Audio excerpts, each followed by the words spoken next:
Welcome to Inside the Arena, your source for everything off the ice, off the court, and outside the field of play. With your hosts, KOMO Sports Director Niko Tamurian and KOMO Senior Reporter Chris Daniels. Yes, we love the crowd here inside the arena. Episode 6, Niko. What you can't see is there's like 30 people behind us here at KOMO just cheering. Wait, and there's somebody right outside the room. Is there anybody still listening? No, I'm just kidding. that was the smooth sound of David Lee. He's been a distinctive voice, sports voice for years. We love having him here in the intro because, Niko, we've now scored a 3-point play. 3-point play. Old-fashioned? No, I think it's a modern 3-point play. Yeah. Obviously, the podcast space, wherever you download your favorite podcast, however you do so. Of course, we're on the KOMO News YouTube page and now on Seattle CW. Fridays at 6:30. More to come there. You can watch us on your big TV if you don't want to watch us on your phone or listen in the car or wherever. I love that. You just read that like a professional voice guy. Well, they pay me the big bucks for that. Well, for those of you who have not tuned in or entered inside the arena, this is a show that's on all of those platforms where we're going to be talking a lot about stuff that's happening off the ice, off the court, off the field, the return of the Sonics, the NIL, the realignment discussion, TV digital rights deals, construction projects, the business of sports, philanthropic efforts in the world of sports, stuff you cannot get anywhere else. And this week, it's a female-focused show. A lot of the women in sports locally you're going to be hearing from this week. We're going to be talking with Brianna Treat. She is with the Climate Pledge Arena. She's the Sustainability and Transportation Director. She and others are working to reduce the carbon footprint, kind of the inner workings of CPA. And Niko, you talked with a big name off the court for the Seattle Storm. Yeah, Crystal Langhorne. I mean, certainly basketball fans, especially here in Seattle or back where she played in college in Maryland, know who Crystal is. And I admittedly, I had heard about Force4Change, and it was something that I didn't know a lot about what they did, but I had heard about it. And in talking with Crystal, as we'll play in just a couple minutes here, they're doing some really special things in our community. And it's something that I was really excited to learn about. And it's just amazing to see what they're doing for so many people in the greater Pacific Northwest. But first, we should round the bases, touch them all as part of Four Corners. What's good and bad in local sports. Thank you, Bill Fesh, for the sound effects. Can we give props to Bill Fesh? Yes. He's right over here. You can't see him, but he's there. He's there. Besides those positive strokes for positive folks, what else do you like that's positive? Yeah, I'm going to go with the pitch because there's really some cool things going on in soccer. You can talk about the Sounders who have been playing really well lately, and we had talked about, maybe lamented how Chris left early. That's part of their surge here because Chris Daniels left early. But no, they bounced back from that rough start early in the season. They're playing some really great soccer. But I want to look bigger picture here because we know they have that new deal with Seattle Reign taking them over. And then we got news this week that we have another women's soccer franchise coming to town. It's a new team in USLW. This is all in part with Ballard FC. So we have another women's soccer franchise coming to our area. And I think it's fantastic. They're going to announce branding later this year, but factor in the Reign and Sounders deal. Factor in we have another new franchise. USL being a little bit lower of a level, but still it's professional soccer. It's great to see.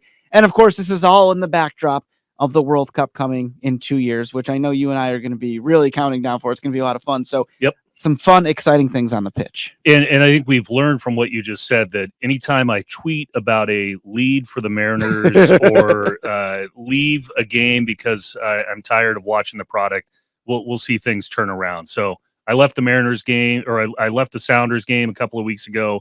They come back and end up winning 3-2. I tweet about the Mariners being 10 games up. They go down to 2. So maybe I'll just stay away from talking about our local sports teams. And we don't want that. But let's talk about what else I think is positive. Jessica Campbell. Oh, my goodness. With the Kraken, hired as the first female assistant coach in NHL history. And I think a lot of times when you have press conferences in the world of sports, you talk about winning the press conference, leaving everybody wanting more, leaving people with a positive impression.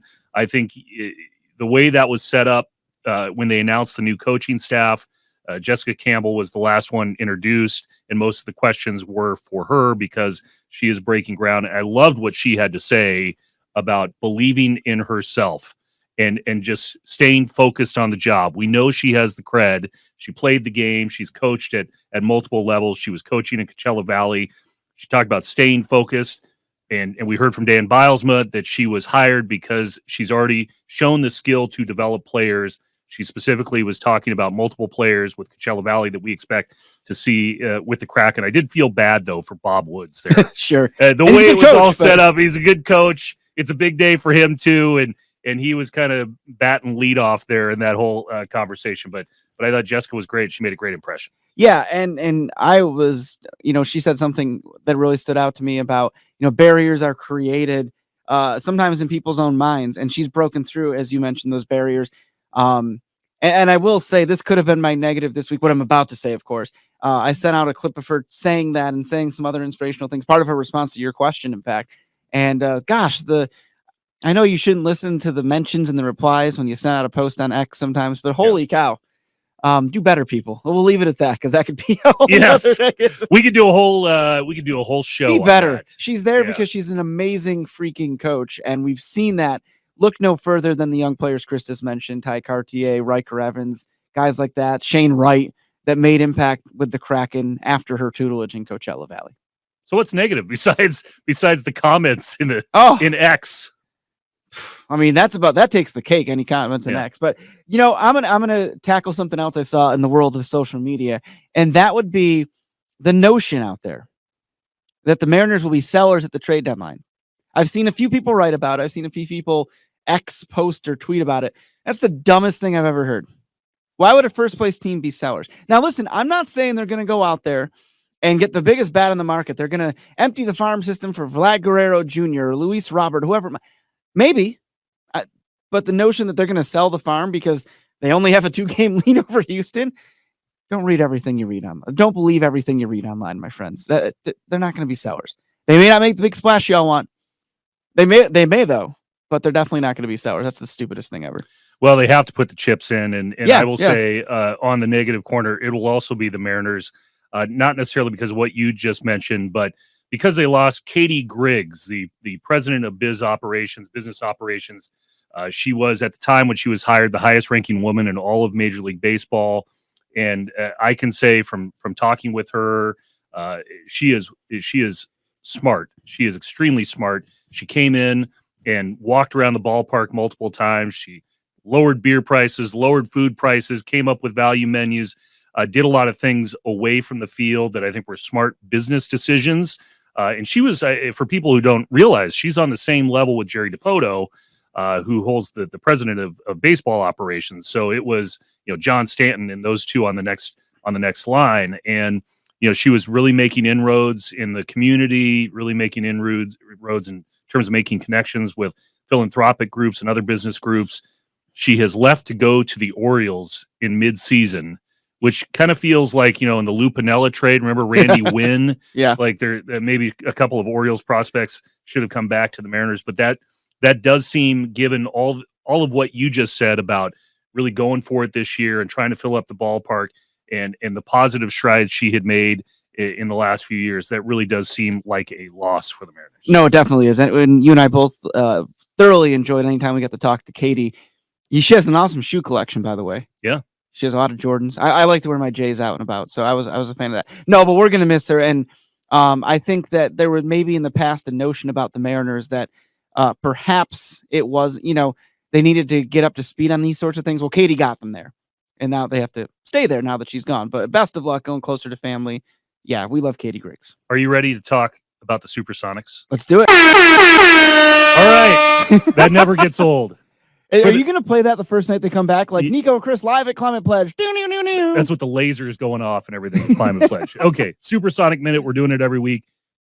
We talked about this last week, Niko, the sale of the Celtics, the Boston Celtics, and the ties there to Kraken owner David Bonderman.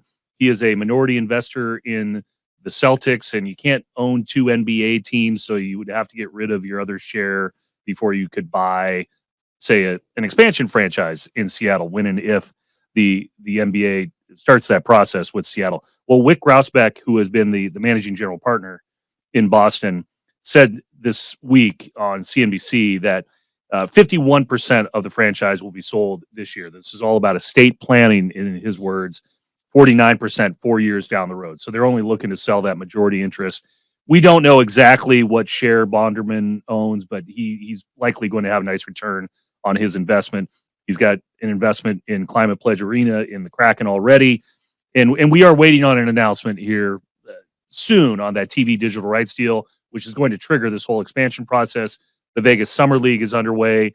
Owners are getting together there. We will see if this is the timing now to talk about getting a TV digital rights deal done for the NBA and then the expansion process. Well, it's important to chronicle things like this, right? Because they're all steps into that goal that we all hope comes sooner rather than later, and that we expect comes sooner rather than later, and that being the return of the Sonics. So that's why something like this is important, because as you mentioned, you had to do that in order to potentially be a part owner. And I think that it's important that fans know, okay, these may not resonate right away to an average fan, but it's a significant step towards the hopeful return of the Sonics. Well, the arena that everybody's targeting for the return of the Sonics is, of course, Climate Pledge Arena. At this point, it's hard to believe after years of talking about buildings and where it's going to go, that the CPA is 3 years old now. It's been through 3 full seasons with the Kraken, a ton of concerts, and they are really happy about what they've done there in terms of sustainability. And they've hired a couple of people really to just focus on where all the food is going, where all the trash is going, where all the cups are going. And her name is Brianna Treat. She's the director of sustainability and transportation over at CPA. And she's really got this interesting story about the inner workings of that building, what you may not see when you go to a concert or to a Kraken game or to another sporting event. There's a lot of work that's going on there at a daily basis, and we talked to Brianna about it. As a part of our zero carbon certification that we achieved last year, one of the stipulations is that we had to have renewable energy visibly on site, which is why we have that solar panel array on our Alaska Airlines atrium, as well as the array on our First Avenue garage. What we can't account for to be powered by solely the solar panels, we make up for by, again, being powered by 100% renewable energy. So this certification news kind of, I think, if you're not paying attention to it on a regular basis, you're not comparing buildings from Seattle to buildings in other parts of the world, you think, okay, I'm not sure exactly what that means. But I know that earlier this year, I mean, there was an announcement about the certification, which is similar to what people hear with LEED, but there was a certification about just how green this building has become in a short amount of time. What can you explain about that? So we do have 3 certifications under our belt. So we've got LEED, we've got our zero carbon certification, and now we've got our true zero waste certification. But speaking to the zero carbon certification, this certification is really centered around ensuring that a building that is being built has neutralized all of the carbon that it's able to emit during construction, which means that we've decarbonized the building. So we utilize 0 fossil fuels. In order to really get that certification, there were 3 main elements that we as an arena and a building had to achieve. And that was 1, that we had to have renewable energy visible on site. We had to run off of 100% renewable energy. And 3, we had to account and measure and offset all of the operational carbon associated with the building materials to build the building. So why this is going to sound like an uneducated dumb question, but why does any of that matter? I mean, aren't there buildings trying to do this around the world as well?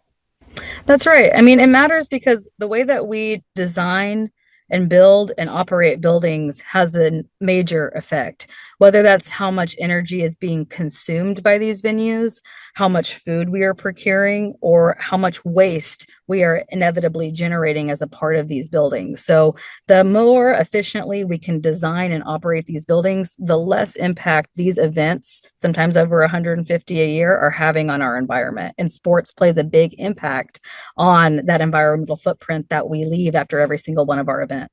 And that's a nice transition to say it's really hot in Seattle. Yeah, exactly. And it seems to be getting hotter earlier every year. And the water that people, they think it rains all the time in Seattle, but the water that's that's coming off that roof, and we could use some water right now. It does work in the bigger scheme of things, kind of in the bowels of Climate Pledge Arena. I have seen that filtration system, recycling system in the corner. It's massive. I don't think many people have seen the amount of work that's going into that. Any way to explain just how many gallons of water that you're getting off the roof and putting through that system to later make ice?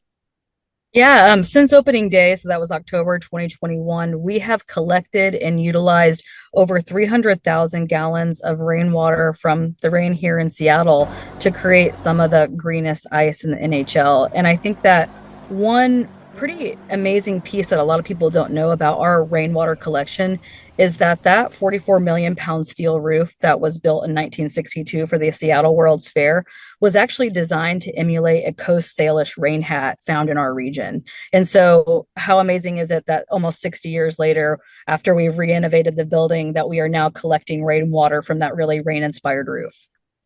And I found it fascinating being in there once that, I mean, the filtration that goes through it, because birds do like to hang out on the roof and they do stuff on the roof. We won't get into, the nitty gritty details there, but it filters all of that out to give you nice, clean water that then goes into the ice making process. That's correct. It goes through a water purification system. We had a lot of lessons learned in the first 2 years of being opened. We had some wildfires actually occurring in our first summer of operation, and that wildfire smoke was actually sticking to our roof, causing our rain system to actually be super dirty, and we had to change the filters out way more than we had expected. So we actually had to shut that system down for a while to allow ourselves time to clean that roof to ensure that water was actually being filtered and purified most effectively. But what I think is also interesting is that our players actually enjoy skating on the rainwater ice more so than the water from our domestic supply.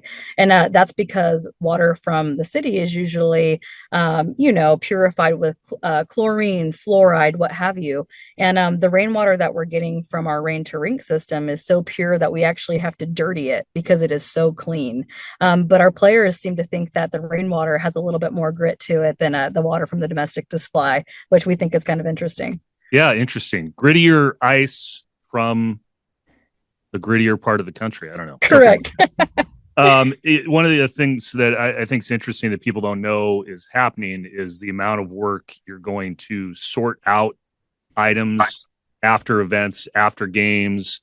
There are multiple events. It's not just hockey games there's concerts, there's smaller events that are happening, but there are a lot of people working behind the scenes. And, the amount of material, meaning recycled material and beer cups and whatnot, it's going to be bigger on a hockey night than, say, a smaller concert. But you have a team of people on site that are sorting all that stuff out.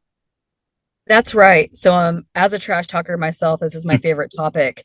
And I think one thing we've really done right, even before we opened the building, is we really greened up our procurement, our supply chain. So any item that you're going to find around our concourse as a fan is either going to be compostable or recyclable. We've eliminated all single-use plastic as of October of last year.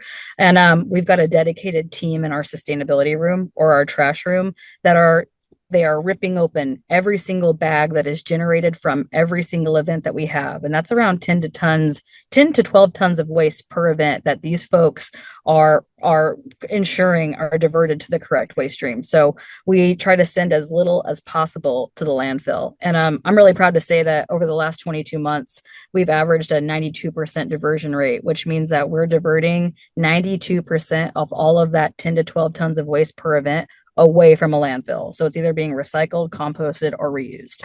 And I've got to believe that it is different on a hockey game night versus certain concerts or certain other events at the arena. That's right. It depends. It depends on the attendance level. It depends on, is it a concert? Is it a hockey game? Is it a storm game? Every waste profile per event can be different. So, we found that we actually generate a lot more food at Kraken games than we do concerts, because people usually concert cultures, you maybe go out to eat before the event, you arrive a little bit later. So we see actually more recycling at concerts and more compost at Kraken games, which is really interesting. That is interesting. It also sounds like a tremendous amount of work. I think you said, at least 10 people that are just sorting after games and probably the early morning hours. That's right. Yeah, we've got a team that does a bowl sweep after every event. So we sort in the bowl. A lot of our fans leave waste behind at their seats. We're able to pick that up and sort it in the bowl, which saves us a lot of time once those bags head down to our sustainability room to be sorted. So that was just another one of a little small efficiency that we kind of created to not only save on time, but also labor. So how do you think Climate Pledge stacks up against other arenas around the country? I can remember years ago being in Philadelphia, and they were ahead of everybody when it comes to solar panels outside the Eagles Stadium there. And they had done a tremendous amount of work in Philadelphia. But how do you think this arena, how do you think Seattle's stacking up against other arenas around the world? I'd say that we opened the building with the goal to be the most progressive and sustainable arena in the world. And that still holds true today. And I'm really proud of the work that we've been able to accomplish, because we've been an anchor and a reminder to other arenas about what sports and live entertainment can do and what that influence is. And one of the things that's most exciting about my job is that we get to share all of this information with other arenas and venues. We love transparency. We love providing all of our lessons learned to other teams, but also learning from other teams. We're not perfect either. Being able to have that network of teams and arenas to help build not only our sustainability initiatives, but theirs as well, is really the only way we're all going to combat this climate crisis is together. And wildfire smoke and bird droppings are bad when you're trying to recycle water. Correct. All right. Brianna Treat, Director of Sustainability and Transportation at Climate Pledge Arena, and also a trash talker. Thank you. Thanks for having me, Chris. They're cheering for Brianna inside. That's that whole crowd here at KOMO. Yeah. You know, when I played high school basketball, my nickname was the Garbage Man. So I like her being the trash talker. But you were playing in garbage time. No, it was, believe it or not, it was not that, which would be funnier. No, I just wasn't very skilled. So I was the garbage man. I'd clean up the mess and get a lot of rebounds and putbacks. Despite my 5'9" frame, I averaged 8 rebounds a game. That actually is an impressive stat. You know who also knows something about rebounding? Crystal Langhorne. Yes. Yes. Really, as we mentioned off the top a few minutes ago, really impressive stuff that Force4Change is doing. We know the Storm, one of the tenants of Climate Pledge Arena, of course, is doing some great things in our community. And you'll see in a second, it was just great to talk to Crystal about these initiatives Force4Change is doing. And they're really, it's not just initiatives, it's tangible change you can see in our community. So without further ado, here's my conversation with Crystal Langhorne. When you're at events, or you're at what we're at today, or you're seeing that firsthand impact in the community, I mean, how satisfying is that? It's great. Just because you're really in the environment. You're getting to interact with the kids. You're seeing the impact that you can have on them, just helping them with like little ball handling drills, encouraging them, helping them if they don't want to do some of the drills. So all those little things, that just means so much. And this is something I do in interviews where I rapid fire questions you for like the last 5 minutes. No, I just didn't. Yeah. But nobody knows Force4Change better than you. So is there something about what you all are doing, what the Storm is doing in our community that maybe my questions didn't hit on that it is important for folks to know about? I think one of the important things that makes Force4Change special is how we've incorporated it into our business plan and how that's possible. We have a lot of buy-in from our corporate partners who they love the work that we're doing. They're like, how can we be a part of that? And so we've really created like this team in the front office side of how we can have more impact and how organizations can join in and help us do this work. Because I always tell people we're just a sports organization, but because of the nonprofits that we work with, we choose nonprofits that are, leading in certain spaces, whether it comes to voting or amplifying Black women, things like that. So when we work with these organizations, it gives us so much more reach, and just the whole buy-in from everyone is just really special with Force4Change. You mentioned that buy-in, certainly ownership, right? They're buying in, and I feel like we see that more in the W than we do any other league. And how great is that part of this league? Yeah, that's what makes our league so special. I think you saw in 2020 where it really stuck out. I always tell people, if you look at the WNBA, our makeup, it's mostly one of the most marginalized groups in society, Black women. Many of our players identify as LGBTQ+. So we have a different viewpoint, and we have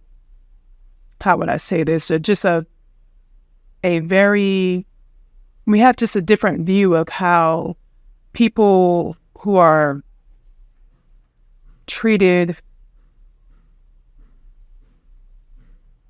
groups that are marginalized or looked at differently, we understand that. And I think that's what makes the league so special. Absolutely. Well, Crystal Langhorne, first of all, congratulations on everything the Storm's doing. And I hope we're talking about you guys well into September and October. How's that sound? Yeah. Thanks you so much for your time. Yeah, no problem. Appreciate it.